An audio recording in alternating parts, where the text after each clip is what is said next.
It is not going to be business as usual. DP Rigathi had lost his coolness of Azimio planning weekly demonstrations for a while. Nobody, I repeat, nobody will be allowed to destroy property. Warning that this would be the last set of demonstrations by Agwambo, our perpetual vice is single-handedly determined to end irrevocably. That Monday is their last day to do so. But how? What exactly is the secret at hand to deal with Raila once and for all, according to the great son of Mau Mau? Welcome to Africa Vental. Thank you for watching. Please don't forget to subscribe. The Azimio demonstrations had sparked a lot of controversy and debate about how the government should respond.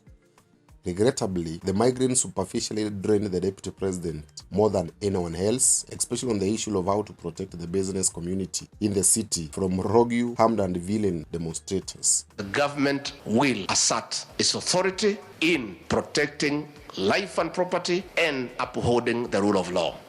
It has been clear since inception of Kenya Kwanza government that Deputy President Rigathi will do anything humanly possible at his disposal to deal with anyone seemingly threatening the business community, particularly in the city. I did not clear if it is so as a way to protect his fleet of businesses in the metropolis, or he is endowed with the sympathy for the hustling community, or it is sold to protect his Kikuyu community that sits on a larger percentage of the city businesses. That's why he almost had a rough encounter with the city governor Sakaja over issues regarding matatus and club regulations in the city.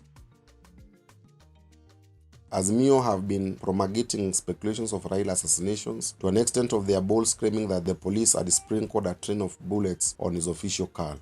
Fortunately, the majority leader in the parliament, MP Kimani Ichung'wah, the man behind Uhuru's political massacre of 2022 in Mount Kenya zone, has clearly affirmed the position of the government on such onslaughts as wild and untrue, and none is willing to deal with an elderly man in that direction.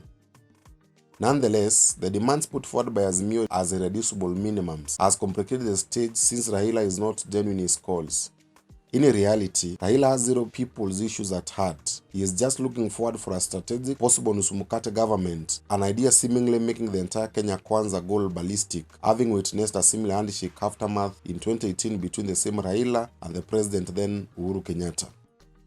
Meanwhile, Raila has been forced to withhold demonstrations even as the president insists that there will be no handshake. Another reason why I keep insisting that Raila is self-centered, which is evident in the way he calls for demonstrations on and off without consultation from the people he claims to present. But what are the possible best ways the government can employ to deal with this demonstration in case Raila's handshake intentions fails to yield the intended results? Option 1. Allow demonstrations continue without interference. This option would show that the government is committed to respect the right to peaceful assembly and free speech. However, there is a risk that these demonstrations may turn violent as before, and the government would be criticized for not taking actions to prevent such. But why can't they demonstrate without looting, causing havoc and mayhem?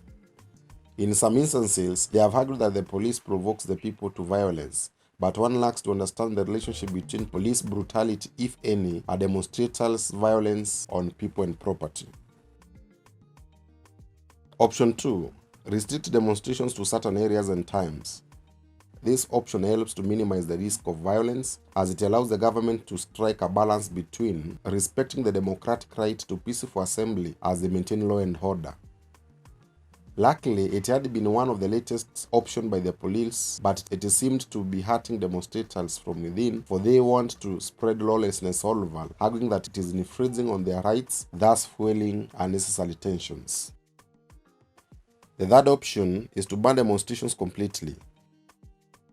This would allow the government to maintain control over the situations and prevent any potential violence. However, this approach is mostly seen as a violation of the right to free speech and a peaceful assembly, and it can lead to further protest and unrest. Additionally, the government could also consider implementing reforms and policies to address the issues raised by the protesters. For example, to bring to an end the visa on the IBC Commissioners Selection Panel, the president has proposed a parliamentary system way on a bipartisan manner.